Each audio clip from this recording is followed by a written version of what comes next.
வைகுண்ட வரணும் பண்ணிச்சிருக்காள். அப்படிப்பட்ட வைகுண்டத்துக்கு போனாள்னு சொல்றாள் சனகாதிகள். அங்க போன உடனே ஜெய விஜயால் காவல் என்ன பண்ணினான்? பஞ்சஷாட்டாயனார்பாவாக பூர்வேஷாம் அபி பூர்வஜாக, உலகத்துல பிறந்தவாளுக்கெல்லாம் முன்னாடி பிறந்தவாளாம் சனகாதிகள். என்னைக்கு 5 வயசு 6 வயசு மதிப்பாம், அவதூதச்சரியாம்.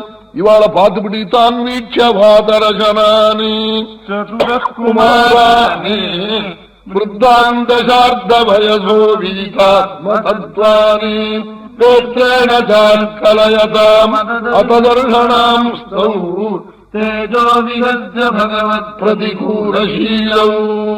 பெரம்படுத்து காட்டினானாம். கௌபீனம் கட்டாதவாளுக்கு வைகுண்டம் என்னன்னு சனகாதிகளை தடுத்தானாம். தேஜோ விகசிய பகவத் பிரதிகூல, சுவாமிக்கே இஷ்டம் இல்லையா இவன் இப்படி பண்ணத்துல.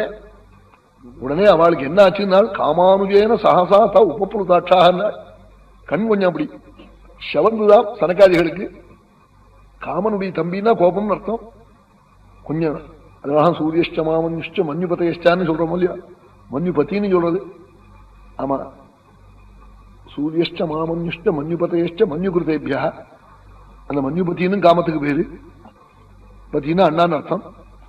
காமத்துக்கு தம்பி கோபம், காமனுடைய தம்பி கோபம்.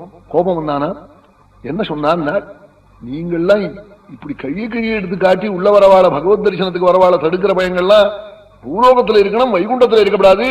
3 ஜென்மா பகவானுக்கு சத்ருக்களா போகணும் சபிச்சு விட்டால் சனகாதிகள். உடனே காலில் விழுந்து கதறினார். காலில் விழுந்த உடனே கருணம் வந்துடுதான். மான்களோ இல்லையா, உடனே தய வந்துடுத்து. அப்ப கெஞ்சி காட்டானாம். என்னால் மாவோ நூதாபகலய பகவத் ஸ்மிருதி மோஹோ பவேதிஹதுனௌரதஜோரதோதா. உங்க பశ్చాத்தாபம் ஒரு அனுகிரகத்தை பண்ணட்டாம், உங்களுடைய பశ్చాத்தாபம் காட்டாளாம். சனகாதிகளை பார்த்து ஜெய விஜயாள் என்னால் நாங்க எத்தனை பாபியாய் சத்ருவா பிறந்தாலும் பகவானே வந்து எங்களை வதம் பண்ணணும். வதம் பண்ற போது எங்க தெய்வம்னு எங்களுக்கு தெரியணும். பகவத் ஸ்மிருதிக்னமான மோகம் வரப்படாது.